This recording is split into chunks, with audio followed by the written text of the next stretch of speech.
In tonight's chilling story, a woman is stalked by a figure that seems to be everywhere, and no matter where she hides, he's always one step ahead. But the true terror isn't in the dark alleyways or the shadowy figures that chase her. It's the haunting realization that the worst danger might be the one lurking inside her own mind.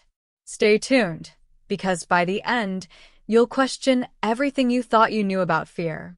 This is not just a story of survival. It's a story of a nightmare you can never wake up from. A dim streetlight flickered. The alley was silent, save for the distant hum of a passing car. Cold air wrapped around her like a second skin. She tightened her coat and quickened her pace. The sound of her boots echoed faintly on the cracked pavement. Something rustled behind a dumpster. She stopped. Her breath formed small clouds in the air. The world seemed to hold its breath with her. A shadow shifted, too fast to belong to a stray animal. She turned, her heart pounding like a war drum. Nothing. Only the dumpster, smeared with graffiti and rust. She laughed nervously, a sound too thin to fill the night. Another step. A faint metallic scent hung in the air. It wasn't there before. Her nose wrinkled as the smell grew stronger. She turned the corner, her curiosity tugging her forward. The narrow passage was darker here. The streetlight didn't reach this far. Her fingers brushed the rough brick wall for balance. A faint squelching sound stopped her in her tracks. She froze. The sound was wet, deliberate. It came from ahead. She strained her eyes, peering into the abyss. A shape loomed at the end of the passage. Hunched, motionless. Her chest tightened, lungs fighting for air. "Hellos." Her voice cracked, barely a whisper. The figure moved. Slow. Deliberate. A single, glinting object caught the faintest thread of light. Her blood ran cold. A knife. Her feet stumbled backward, scraping against the gritty ground. The figure rose. It was taller than it had seemed. Breathing heavy now. A single step toward her. Then another. The scent of iron was overwhelming. She turned and ran. Her legs burned, heart hammering against her ribs. The alley stretched endlessly, swallowing her screams. But the sound of footsteps, steady and unrelenting, stayed close. She darted into the open street, gasping for air. Her eyes scanned frantically for anyone, anything, but the world was empty. Buildings loomed like silent watchers, their windows darkened. Her pulse thundered in her ears, drowning out the faint sounds of a city. But the footsteps didn't stop. Closer now. She could feel them, reverberating through the ground. She turned her head, just a glance, and saw him. Tall. Shadowed. His face obscured, but his intent unmistakable. The knife glinted again, catching the dim streetlight like a cruel smile. She stumbled, catching herself on the hood of a parked car. The alarm blared, a piercing wail that shattered the stillness. For a fleeting moment, she thought it might save her. But he didn't flinch. He kept coming, his pace calm, controlled. She pushed off the car, the sound ringing in her ears as she ran again. Her legs felt like lead, every step harder than the last. The street narrowed ahead, funneled into another alley. No time to think. She darted in, her breath ragged, her chest heaving. This one was darker. The shadows felt alive, pressing in from all sides. Her foot hit something soft, and she almost fell. She glanced down. A trash bag, split open. Rotting food spilled out, the smell choking her. She gagged but kept moving. The footsteps followed her in, their rhythm unchanging. She pressed herself against the wall, trying to melt into it. Her fingers grazed something cold and sticky. She pulled her hand back, trembling, and looked at it. Dark. Wet. Blood. Her stomach churned. A sound, a low, guttural laugh, sent shivers down her spine. It echoed, bouncing off the walls, making it impossible to tell where it came from. "Why are you running?" The voice was smooth, almost playful. Her body went rigid. She didn't answer. Couldn't. The air felt thick, suffocating. A shadow moved in front of her. Close. Too close. The knife gleamed again, rising slowly. Her legs refused to move. "Let's not make this harder," he whispered. And then he lunged. She threw herself to the side.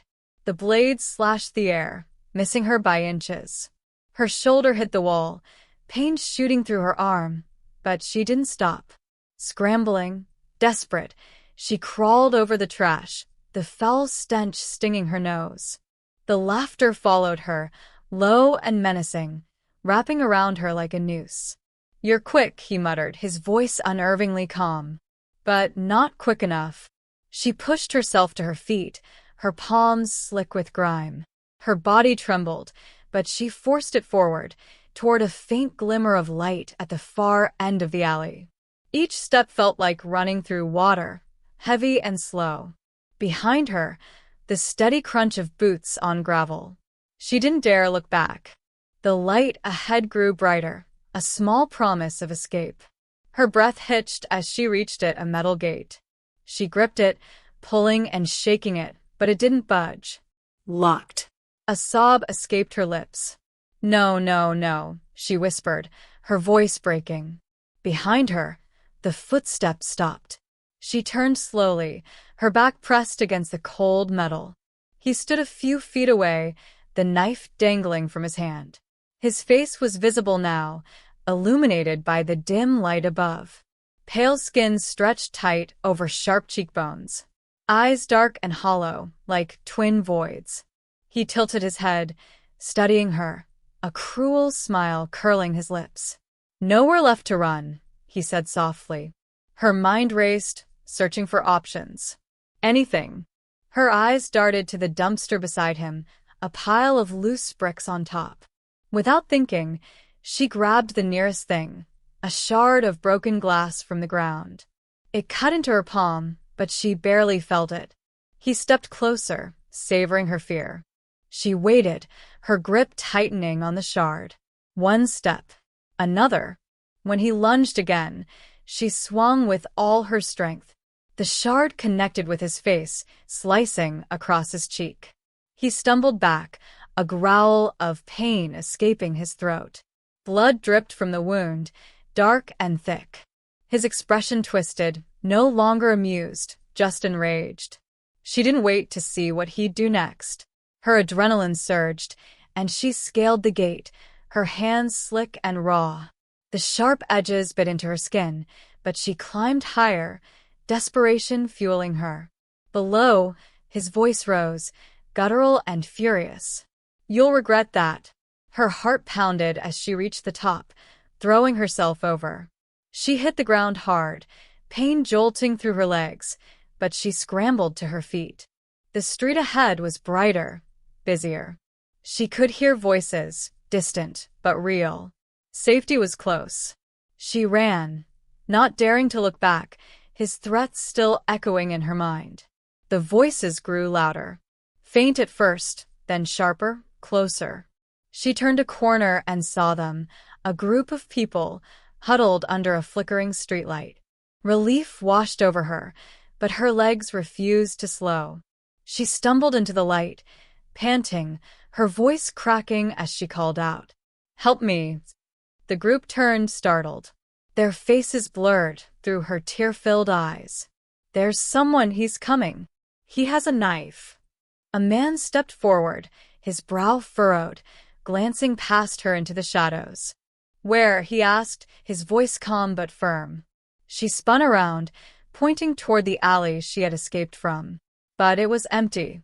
The narrow passage yawned in silence, the darkness swallowing any trace of movement.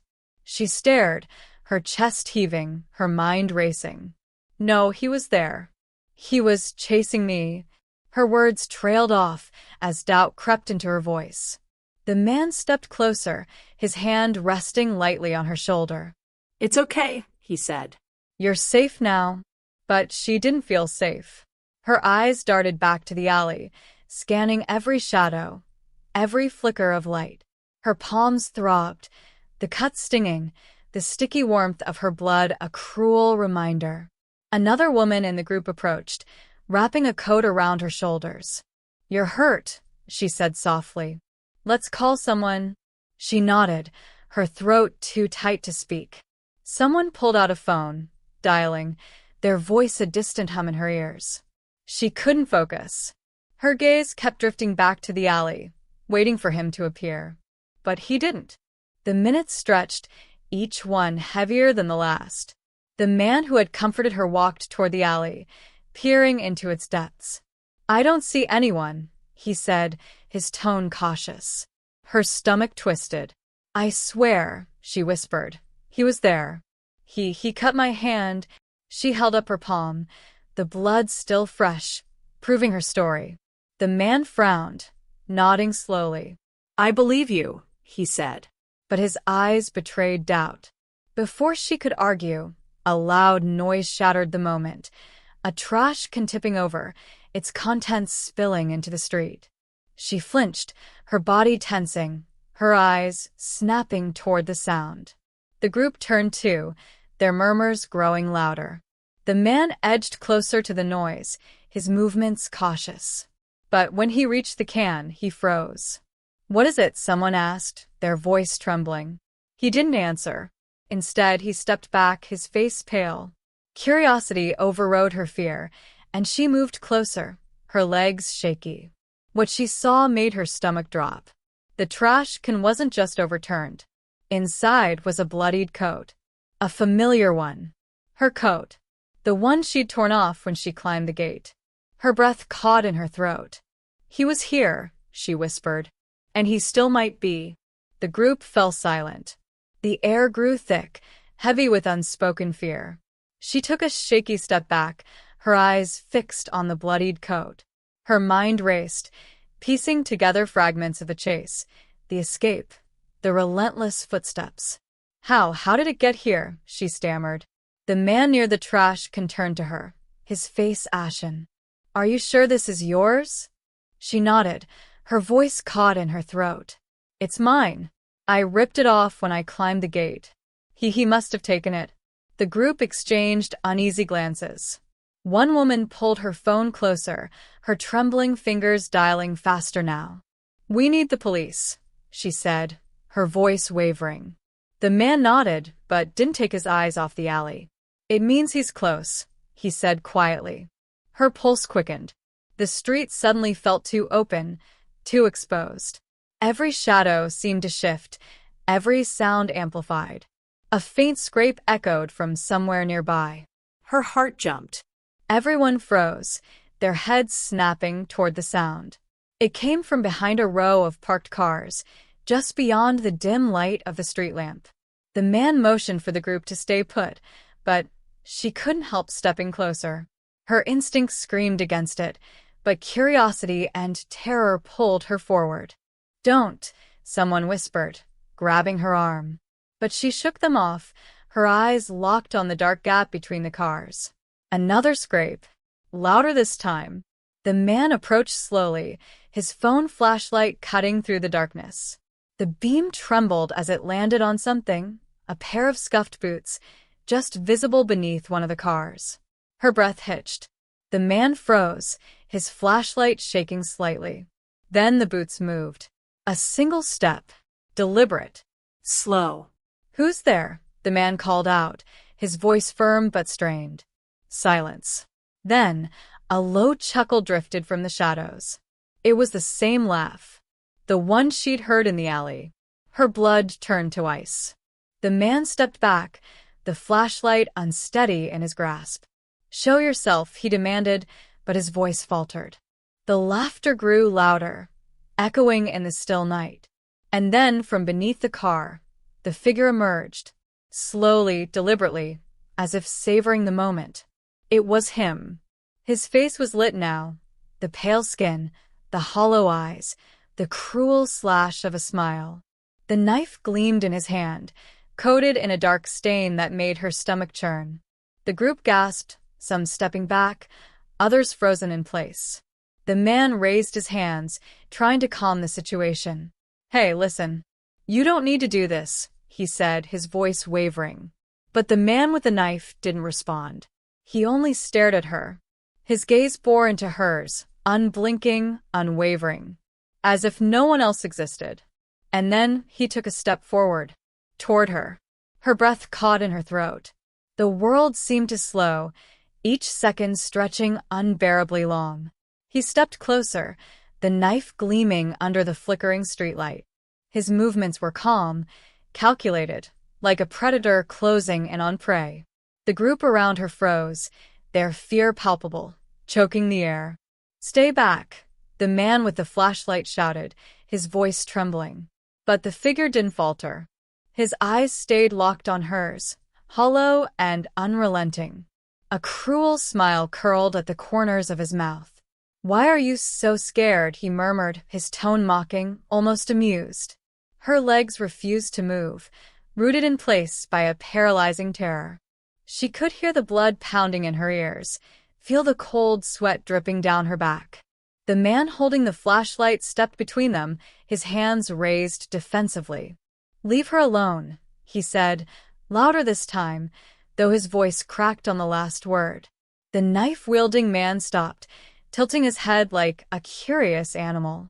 "Leave her alone," he repeated, his voice laced with mockery.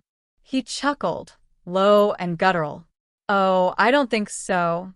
And then, in a blur, he lunged. The man with the flashlight shouted, stumbling backward, but he wasn't fast enough. The knife slashed through the air, catching his arm. A scream tore through the night as blood splattered onto the pavement. Panic erupted. The group scattered, some screaming, some running, their fear contagious. But she couldn't move. Her body was locked in place, her mind screaming for her to run. The man with the flashlight fell to his knees, clutching his arm, his face twisted in pain. The attacker turned back to her, his smile widening. The knife dripped crimson, leaving small, dark pools on the ground. "See," he said softly, his voice carrying an eerie calm. "You can't escape me." And then he started walking toward her again, step by step. Her breath came in short, shallow gasps. The street felt too quiet now, the world shrinking around her. Her eyes darted to the wounded man, then to the others who had fled. She was alone, and he was only a few feet away. Her hand brushed against her pocket, desperate, searching for anything she could use. Her fingers closed around her phone. She yanked it out, fumbling, her hands slick with sweat and blood. She hit the screen, trembling, the brightness cutting through the darkness. Her thumb landed on the emergency dial, but he was faster. In an instant, he lunged, his hand closing around her wrist. The phone fell, clattering to the ground, the screen shattering. "Not so fast," he whispered, his breath hot against her face. She struggled, kicking, thrashing, but his grip was like iron. The knife hovered between them, gleaming ominously. Her vision blurred, tears spilling over as his smile grew wider. And then, from the shadows, a loud, commanding voice boomed. "Drop the knife!" Red and blue lights flooded the street, slicing through the darkness. The sound of sirens pierced the air, followed by the heavy footsteps of approaching officers.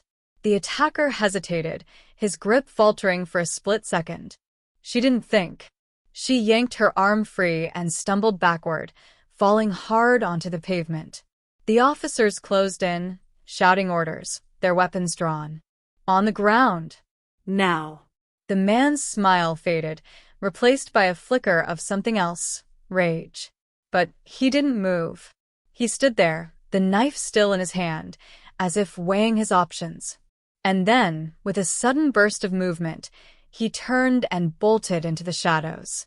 The officers chased after him, their shouts growing fainter as they disappeared into the night. She sat there, trembling, staring at the shattered remains of her phone. The world around her blurred, spinning, as the adrenaline began to fade. One of the officers stayed behind, kneeling beside her. "You're safe now," he said, his voice gentle. But she wasn't sure she believed him. Not yet. The officer's words echoed hollowly in her ears. You're safe now. Safe? The thought felt foreign. Unreal. Her hands trembled uncontrollably, streaked with blood, her own and his. The knife, his twisted grin, the relentless chase, it all replayed in her mind like a broken film reel. The officer reached out, his hand steady, his voice soft. Can you stand? She nodded numbly, her body moving on autopilot. Her legs wobbled as she rose, the pavement beneath her shifting like it might crumble. More officers arrived, their flashlights cutting through the dark corners of the street. Radios crackled, voices sharp and clipped. Suspect fled westbound. Units in pursuit. But she barely heard them. Her eyes stayed fixed on the alley where he had vanished. The shadows seemed to writhe, alive with his presence. Ma'am? The officer's voice broke through her haze. She turned to him, her vision focusing slowly. We're going to take you somewhere safe, he said. An ambulance is on its way. You'll be okay. But she couldn't shake the feeling that he was still there, watching, waiting. Her gaze darted around, searching every shadow, every corner. Did you catch him? She asked, her voice barely above a whisper. The officer hesitated, his expression careful. Not yet, he admitted. But we will. Her stomach tightened. Not yet. The words felt like a promise and a threat all at once. The sound of distant sirens grew louder, mingling with the faint hum of the streetlights. The group that had scattered earlier began to return, their faces pale, their movements hesitant. One of them, the man who had been slashed, clutched his bandaged arm as paramedics tended to him. He looked at her, his face etched with a mix of pain and guilt. I'm sorry, he murmured. I tried to stop him. She shook her head, her voice hoarse. It's not your fault. But deep down, she felt the weight of something else, an unshakable sense that it wasn't over. The paramedics guided her to the back of the ambulance, their voices kind but distant. They cleaned her wounds, wrapped her hands, checked her vitals. She barely registered it. Her thoughts were elsewhere, trapped in the memory of his eyes. Dark. Empty. And yet, full of something she couldn't name.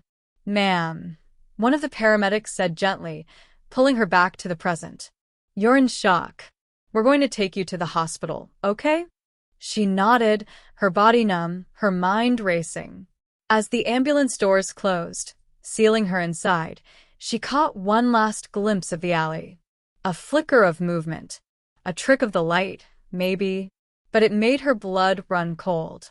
Because for just a moment, she could have sworn she saw him. Standing there, watching, and smiling. The ambulance jolted as it began to move, its sirens piercing the night. She sat on the stretcher, staring blankly at the ceiling, her mind replaying the horrors on a loop. The paramedic beside her spoke in a calm, steady tone. You're going to be okay, he said, pressing a damp cloth against the cuts on her hand. His words barely reached her. Her thoughts kept drifting back to the alley. To him. To that smile. Her fingers twitched involuntarily, and she glanced at her bandaged hand. The blood had been cleaned away, but the memory of the knife's glint remained. The paramedic noticed her trembling and leaned closer. Do you want to talk about it? He asked gently. She shook her head, her voice a hollow whisper. He's still out there. The paramedic hesitated, his brow furrowing. The police are doing everything they can, he assured her. They'll find him. But she didn't believe it. She could still feel his presence, lingering like a shadow she couldn't shake. The ambulance's interior lights flickered for a brief second, and her breath hitched. The small space felt suddenly claustrophobic, the air too thick.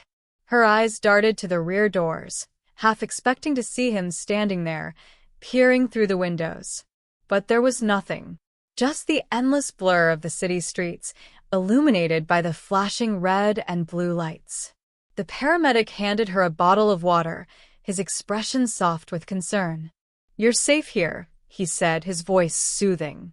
She took the bottle with shaky hands, but the words did nothing to calm her. Safe. The word felt meaningless now. Her grip tightened on the bottle, the plastic crinkling under her fingers. The ambulance slowed, the siren cutting off as they approached the hospital. Through the small windows, she saw the bright lights of the emergency entrance, a stark contrast to the suffocating darkness of the alley. The paramedic smiled at her, trying to offer reassurance. "We're here," he said.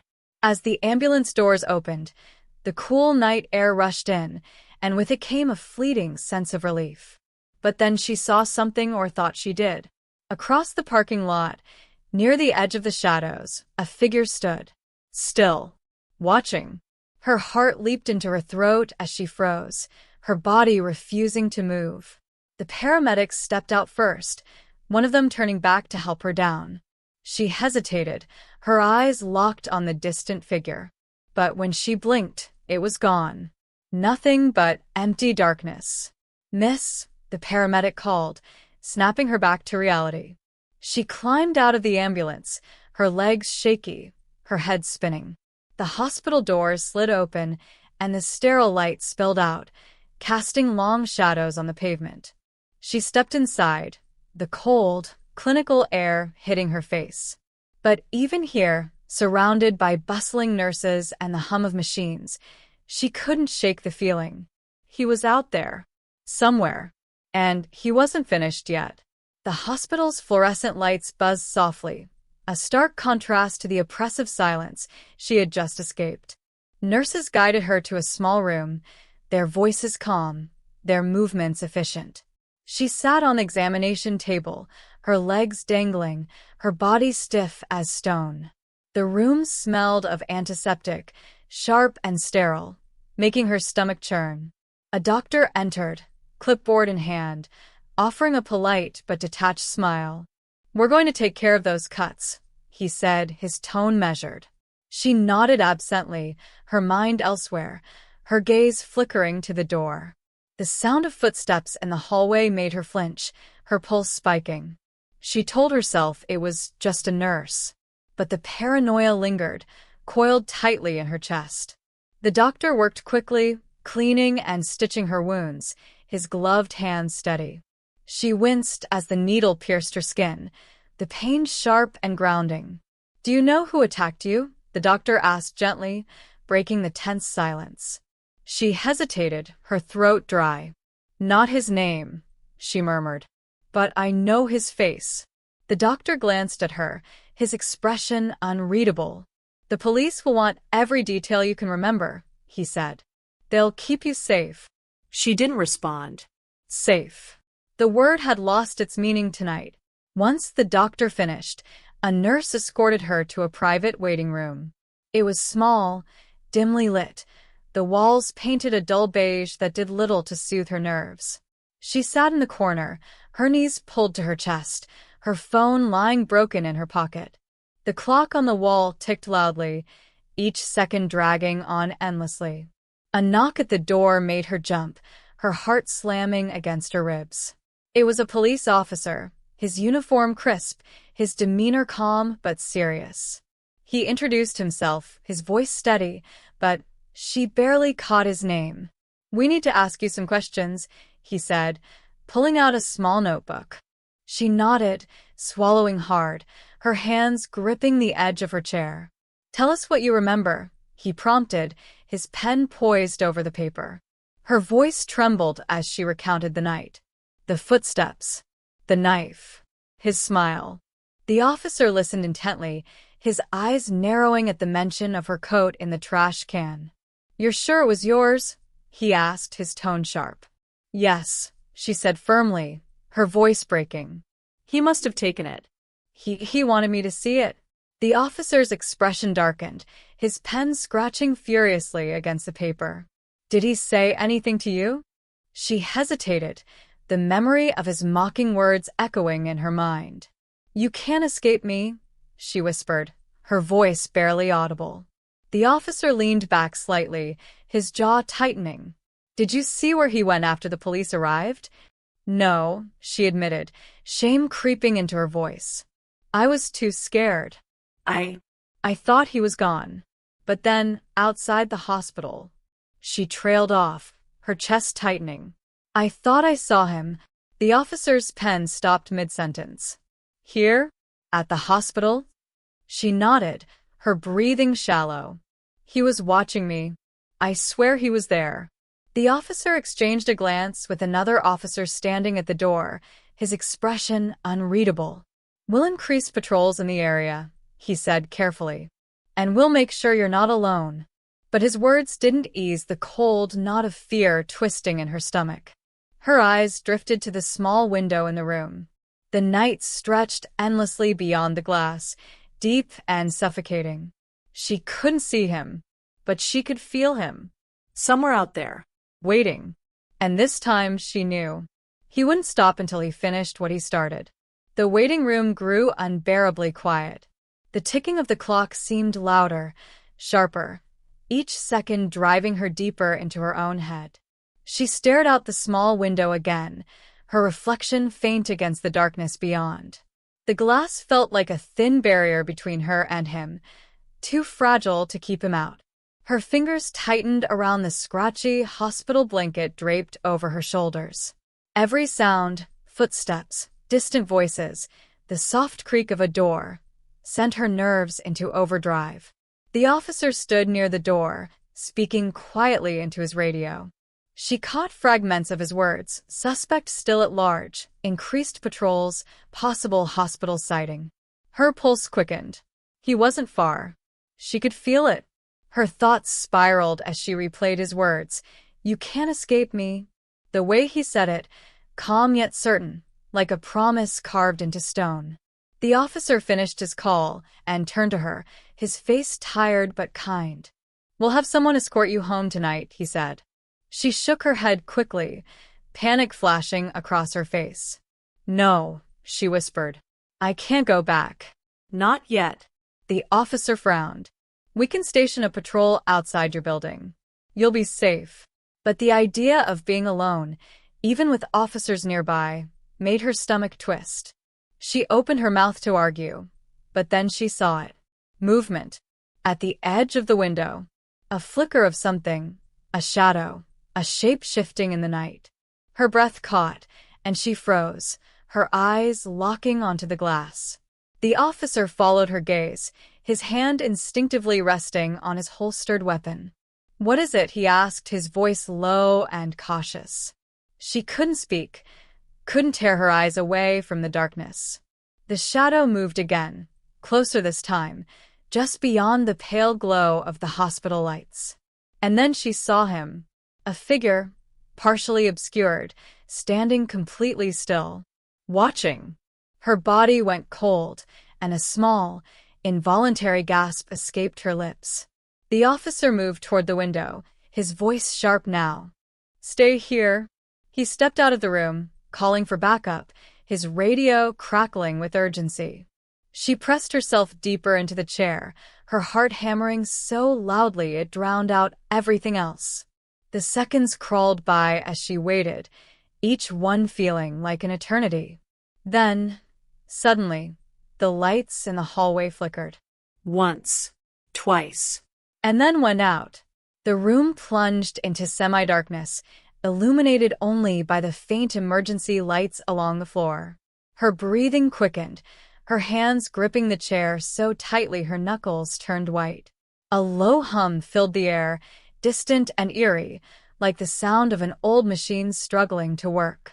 Her eyes darted to the door, her mind racing. Where was the officer? Where were the others? And then she heard it, a faint creak just outside the room. The sound of footsteps, slow, deliberate, coming closer. Her chest tightened, and she felt the overwhelming urge to run. But her legs wouldn't move. The footsteps stopped just outside the door. A shadow passed under the crack, lingering there. She held her breath, her entire body tense, waiting for what would come next. The door handle rattled lightly, the sound sharp and metallic in the silence. Tears welled in her eyes as she stared at the door, willing it to stay shut. The rattling stopped. For a moment, There was nothing but silence. And then, from the other side of the door, she heard it. A whisper. Soft. Mocking. "You can't escape me." The whisper cut through the air, sending a jolt of pure terror through her. Her breath caught, her heart pounding so violently she thought it might burst from her chest. "You can't escape me." The voice was so familiar, so unmistakably his, that for a moment, she couldn't believe it. She stood up slowly, her legs shaky, eyes locked on the door as the silence stretched between the two of them. Her hand trembled as she reached for the phone in her pocket, her broken phone. But the door remained still. No more rattling. No more movement. Just the oppressive stillness that hung in the air like a thick fog. She heard footsteps, distant now, fading away down the hall. The officer must have been coming back, or perhaps someone else was nearby. But the thought brought her no comfort. She felt cornered. Her mind raced. How could he have found her here? She thought of the shadow outside the window earlier. Had he been watching her? Had he followed her here? She rushed to the door, pressing her ear against it, trying to hear anything, any sound that might tell her if he was still out there. The world outside seemed unnaturally quiet now. Not even the hum of the fluorescent lights could fill the void of uncertainty. But then she heard it again. A faint knock. Light. Almost playful. 3 short taps. She stepped back, her breath shallow, her eyes scanning the room for anything that could protect her. The door handle turned, slowly, deliberately. Her heart stopped. There was no time left to think. She backed away from the door, her mind spiraling as her feet stumbled. The door creaked open just slightly, a sliver of darkness creeping through. The officer, the one who'd left earlier, was standing there. His face was pale, his hands raised in a gesture of peace. "Are you all right?" he asked softly, eyes searching her face. But before she could speak, she saw something in his eyes. Something wrong. Something familiar.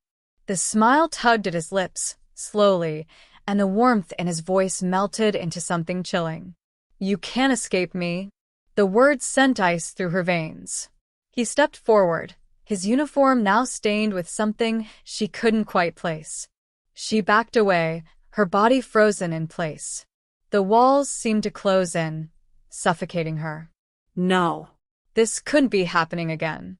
She spun toward the window, hoping, praying for a way out.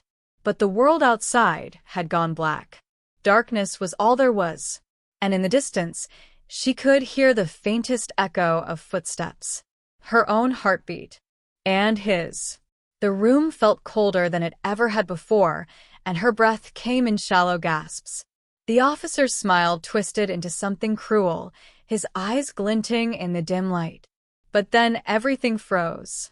Her mind raced. Was this real? Or had she finally broken?